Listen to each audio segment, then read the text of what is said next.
దేవుడు నామంకి వందనాలు.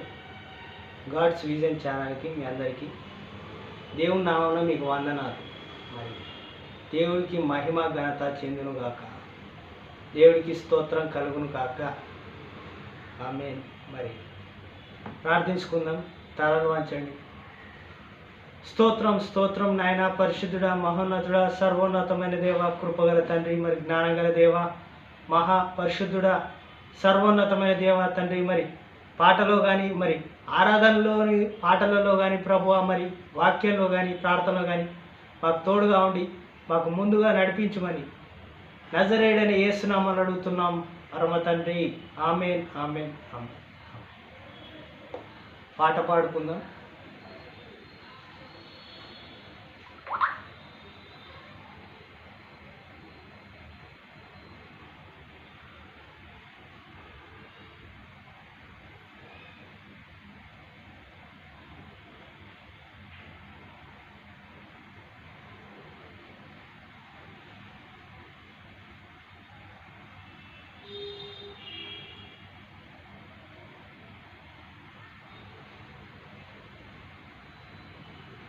రాజా నీ సన్నిధిలోనే ఉంటానయ్యా, మనసారా ఆరాధిస్తూ బ్రతికేస్తానయ్యా.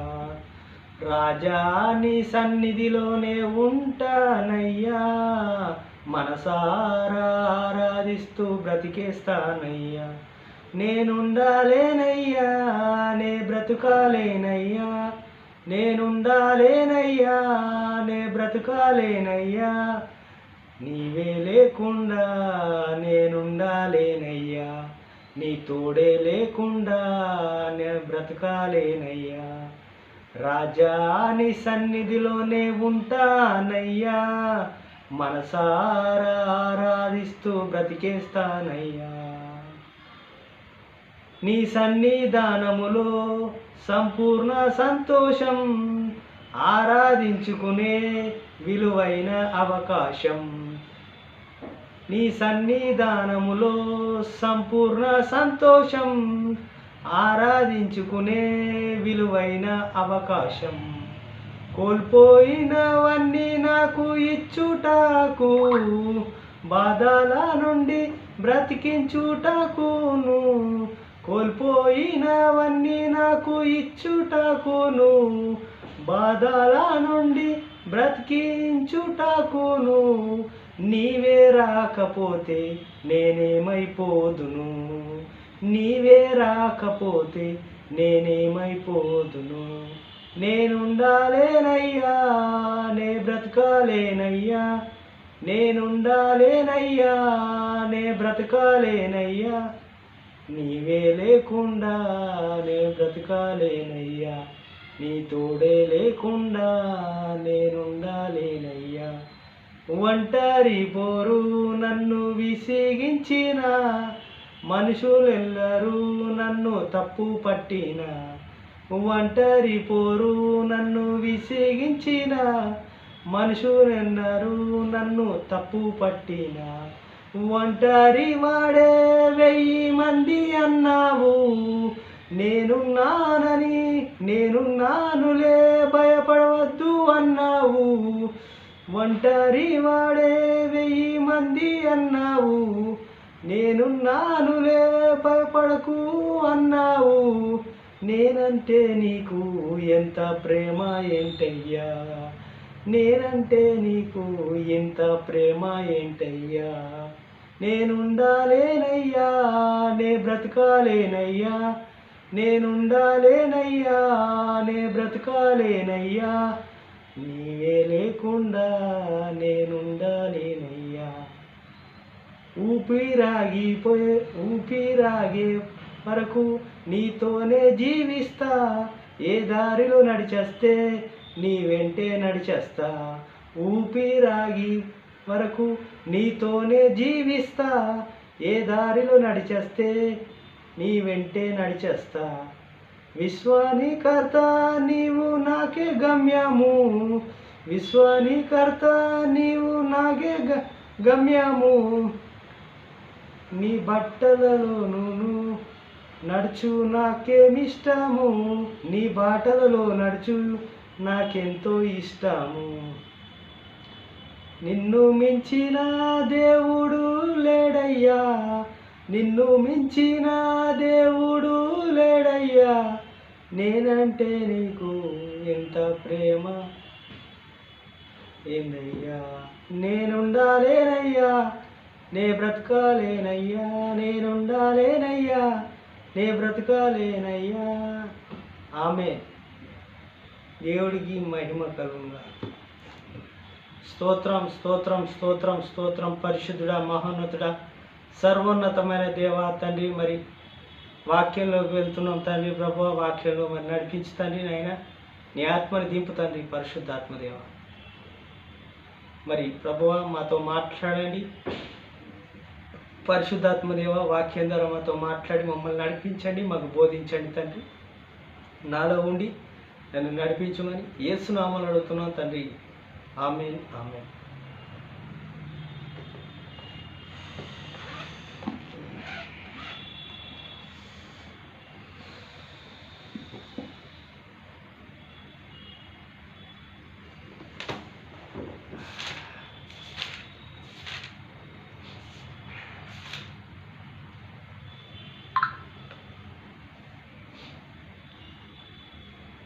ప్రభునామానికి వందనాలు. మరి ఈరోజు పరిశుద్ధాత్మ దేవుడు మరి సౌలు అనే ఒక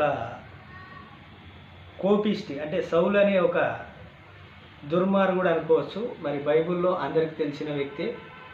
ఆయన ఇప్పుడు ప్రభువుని ఎలా నమ్ముకుంటాడు, మరి క్రైస్తవులు అంటే దూషించేవాడు. మరి మొదటి సంఘంలో ఏమేమి చేశాడు, మరి అది మనం తెలుసుకుందాం. ప్రభువు ఎలా మార్చాడు, ఎలా దర్శించాడు, ఆయనని ఎలా మార్చాడు అని మనం చూసుకుందాం. కోపిష్ఠులను కూడా దేవుడు మారుస్తాడు. మరి దేవుడు ఒక సాధనగా వాడుకుంటాడు. ఎలా వాడుకున్నాడో చూద్దాం. సౌలు ఇంకను ప్రభు యొక్క శిష్యులను బెదిరించుటకు హత్య చేయుటకును తనకు ప్రాణాధారమైన నట్లు ప్రధాన యాజకుని యొద్దకు వెళ్ళి, ఈ మార్గమున మందు పురుషులైనను స్త్రీలైనను కనుగొని ఎడల వారిని బంధించి యెరూషలేమునకు తీసుకొని వచ్చుట దమస్కులోనున్న సమాజంలో వారికి ప్రతికూలముగా అడిగెను. అతడు ప్రమాణము చేయుచు దమస్కు దగ్గరకు వచ్చినప్పుడు అకస్మాత్తుగా ఆకాశం నుండి ఒక వెలుగు అతని చుట్టూ ప్రకాశించెను. అప్పుడు అతడు నేల మీద పడి, సౌలా సౌలా, నీవు నన్ను హింసిస్తున్నావు, నాతో నీ ఒక్క స్వరము పలుకుటకు వినెను. దమస్కా నుంచి మరి సౌలు వెళ్ళాడు. సౌలు వెళ్ళిన తర్వాత సౌలు మరి క్రైస్తవుల్ని, అంటే అక్కడ ఉన్న వారిని, దేవుని ఎవరైతే నమ్ముకున్నారో ప్రభువుని, వాళ్ళందరినీ హతమార్చుకుంటూ వెళ్తూ మరి ప్రధాన యాజకుని దగ్గర మరి అది పర్మిషన్ లాగా తీసుకున్నాడట. తీసుకున్న తర్వాత దేవుడి మార్గంలో వెళ్తూ ఉన్నప్పుడు, దమస్కో మార్గంలో వెళ్ళినప్పుడు అకస్మాత్తు ఆకాశంలో మరి సడన్గా మరి దేవుడు ప్రత్యక్షమయ్యాడట. మరి దర్శించాడు. దేవుడు దర్శించి ఏం చేశాడంటే, ఆకాశం నుండి సౌలా సౌలా, నీవు నన్ను ఎందుకు హింసిస్తున్నావు అని అన్నాడట. మరి దేవుడు అన్నాడు, అది దేవుడు స్వరం వినిపించింది. మరి ప్రభువా, నీవు ఎవడివని అతడిని అడగగా ఆయన, నీవు హింసించుచున్న యేసునే. ప్రభువా, నువ్వు ఎవడివి అని సౌలు అడిగిండట. అడిగినప్పుడు నువ్వు హింసిస్తున్న యేసునే అని ఆయన సమాధానం ఇచ్చాడు. మరి దేవుడు అలా సౌలుకి సమాధానం ఇచ్చాడు. మరి లేచి ఆ పట్టణంలోకి వెళ్ళి అక్కడ ఏమి చేయవాలని అది తెలుసుకోబడివనని చెప్పాను. అతని ప్రమాణం చేసి మనుషులను ఆ సర్వమును విని అక్కడున్న మౌనులయ్యను. అంటే అక్కడున్న వారెవరికి మరి ఆయన శబ్దము, అంటే అతని దేవుడి స్వరం వినిపిస్తలేదు అక్కడున్న వారికి. ఆ సౌలుతో వచ్చిన వారికి ఎవరికి వినిపిస్తలేదు అని చెప్పి మరి అక్కడున్న వారందరూ ఆ స్వరం వింటలేరు. సౌలు కూడా వింటున్నాడు కాబట్టి నమస్కారం నుంచి బయలుదేరుతూ ఉన్నాడు. మరి ఒక ప్రాంతానికి వెళ్ళమన్నాడు. ఆ ప్రాంతానికి వెళ్ళినప్పుడు మరి నేను మరి ఈ అధ్యాయం నేను నోటితోనే చెప్పేస్తాను. ఎలా మరి దేవుడు ఆయనని ఎన్నుకున్నాడో చెప్తాను. మరి దమస్కా నుంచి బయలుదేరిన తర్వాత అనన్య అనే ఒక ప్రవక్త ద్వారా దగ్గరికి వెళ్ళి ఉన్నాడు. అప్పటికి కళ్ళు పోయినాయి. 3 రోజులుగా అన్నము లేదు, అన్నపానీయములు లేదు మరి సౌలుకి. ఆ సౌలు అక్కడికి వెళ్ళి అక్కడి నుంచి మరి ఎక్కడికి వెళ్ళాడు చూద్దాం.